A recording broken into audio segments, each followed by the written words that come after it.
Hugh Young, head of Asia Pacific Aberdeen Standard Investments. He's joining us right now on the phone line from Hong Kong. You are great to have you, and thank you so much for taking out the time. Before we get on to this conversation, the big elephant in the room, that is crude. Obviously, May was one specific contract because of the issues with regards to storage and Cushing.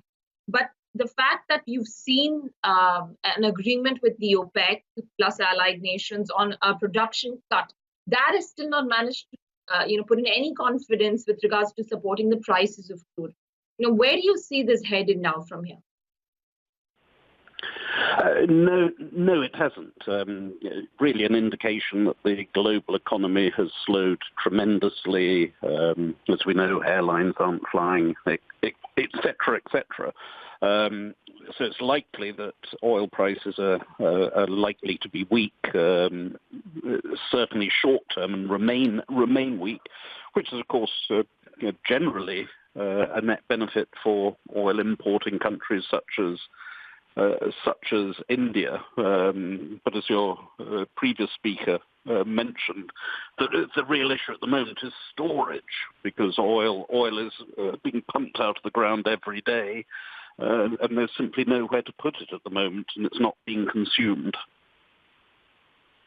We do have our own domestic, oil marketing companies, out of storage and maybe putting a hold on lifting those additional contracts that they have in place. But, aside from that, let's talk about, the big unprecedented environment that we are in and created by COVID-19, especially for global equities and emerging markets in particular.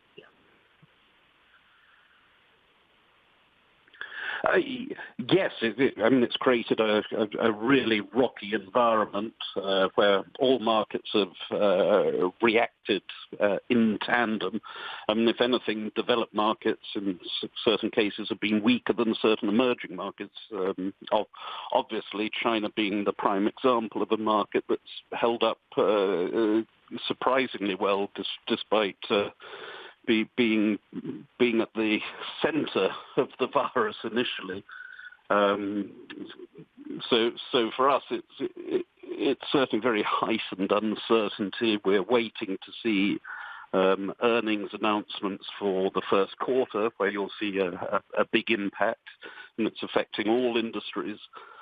From financials on through. So it's going to be a rocky period until the virus goes away, and that doesn't look imminent. Although the good news is that it seems to be stabilizing in certain countries, but of course at a very heavy economic cost. So this year essentially is going to be a write-off for much of corporate earnings, and the key thing to focus on, of course, is strength of the corporates, i.e. the balance sheet. In light of that, do you feel that the markets are factoring in all these negatives that are still yet to unfold? We're talking about the economic costs, global economic costs, the IMF putting out their outlook for global growth being negative for a lot of countries. But the equity markets have actually managed to bounce off their lows and, in fact, move into bull territory. So do you feel that markets are a little ahead of themselves in terms of reading into the actual impact of this crisis? Yes, I think in many ways you're right. So the markets are certainly out of sync at the moment with the actual economic reality that's hitting many companies very, very hard. Of course, that is in large part a reflection of the amount of money that governments have pumped into the system, and of course markets do look ahead in theory, so they are looking towards the recovery, and one should certainly be looking out there to put money into markets when they have such sharp falls. But the sharp bounce that we've seen is that a little too soon and too strong? I would say yes, it probably is. Certainly too strong. One expects bounces after sharp falls, but it's been a very, very strong bounce, and one would expect markets to pull back and reflect the economic reality. But of course, we live in very strange times, and with government intervention, that puts another big question mark over things. So what you think is logical doesn't necessarily happen. You just want your sense on, obviously you've got central banks across the globe, citing that they will do anything that is required to make sure that the damage is cushioned in any shape and form to the economy. But what does that do for their own balance sheets? And how do you think that comes on the mend then? Because you've seen how inflated the U.S. balance sheet is, the U.S. central government balance sheet is. It's just not sustainable. And how do you think that will play out then? And does that open a new can of worms later on? Yes, it has. Although, to be honest, we were all saying that the government balance sheets, well, certain government balance sheets, such as the US, haven't been sustainable for years, but they keep on expanding and expanding them. And it seems a never-ending piece of string that they're able to pull, or elastic that we're all expecting to snap at one day, but hasn't yet. So I think it certainly creates complications, big complications. Some governments still have that flexibility and aren't in a complete mess. But you could argue that the US and certain European countries are getting that way, which creates another can of worms to be sorted out later in the day. And that's obviously what governments are thinking. Well, we go ahead and do this. It worked in the economic crisis of, now over 10 years ago. Let's keep on doing it. So it seems to be the response to all types of crises. It certainly is. Hugh Young, good morning. What's your India view currently? Well, I guess, again, India, a bit like the rest of the world, we're waiting to see what the effect on earnings of the lockdown is. We're waiting to see what stress there is in the financial system, and really it's been the financial system in India that's probably worried us the most over the years. Not particularly to do with coronavirus, but of course at times like this you then see the weaknesses that we all knew existed potentially exposed. So that's certainly one of our concerns, which obviously is a market's concern, because we've seen financials pull back quite sharply. Yeah, indeed. In fact, I was going to ask you that, Hugh Young, a bit of a micro question, but you've been a long-term investor into some of these marquee India financial names. Do you believe too that this time is different than the rest, and therefore should the investing theories around Indian financials change? Well, whenever people say this time it's different, one should always be very wary.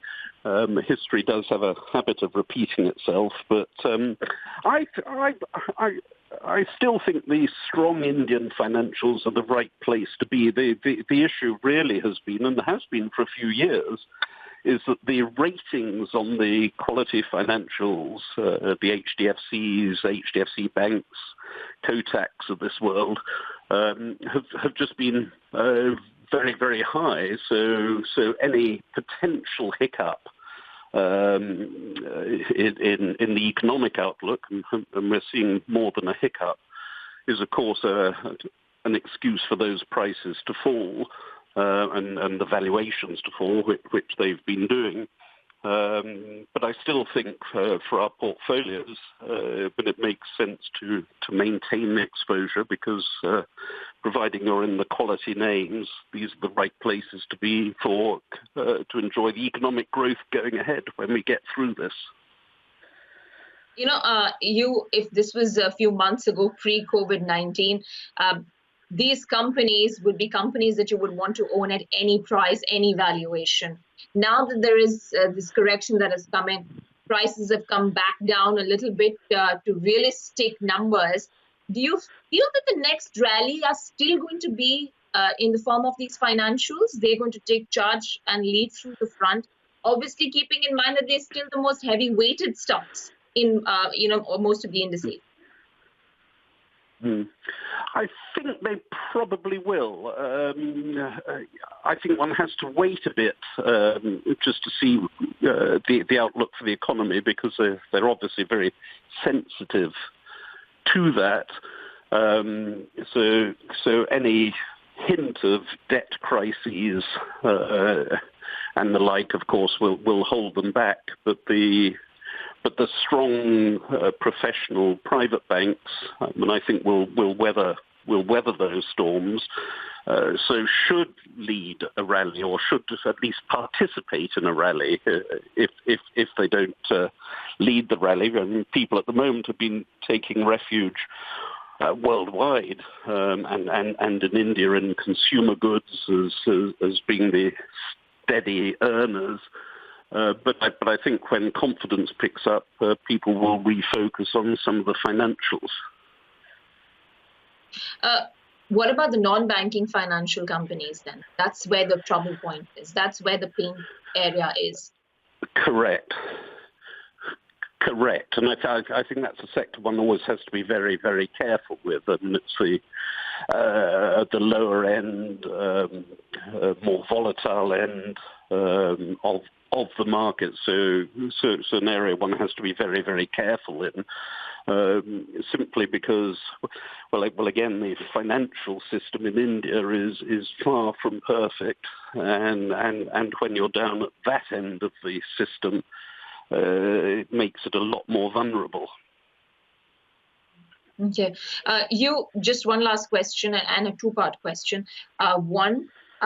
When is the time when an investor or a company such as yourself starts looking at pumping in a lot more money in a market like India, which FIs have completely pressed the pause button on currently, and which sectors then stack up in terms of a favorable risk-reward ratio to make that kind?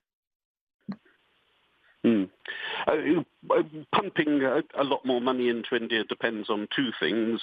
One, either us having money coming in the door generally, which most financial institutions, I suspect, are not seeing money in. And then the second, and in that case more important point, is how India stacks up compared to other markets within your universe, whether it's a global universe, an Asian universe, or a global emerging market universe. And certainly as far as quality of companies is concerned, India holds up well. And it has some of the some excellent companies in all those universes. So the issue then is valuations. So it's going to be very much on valuations and what the markets look like at the time. And India for us for quite some time has been a very attractive long-term market, but we've had issues over the valuations of India. With India doing what it's done recently and falling sharply, albeit rebounding a bit. It's certainly brought the valuations back far more within our area of comfort. So I think India will see its fair share of cash going in if cash comes back into the system and into equity funds generally.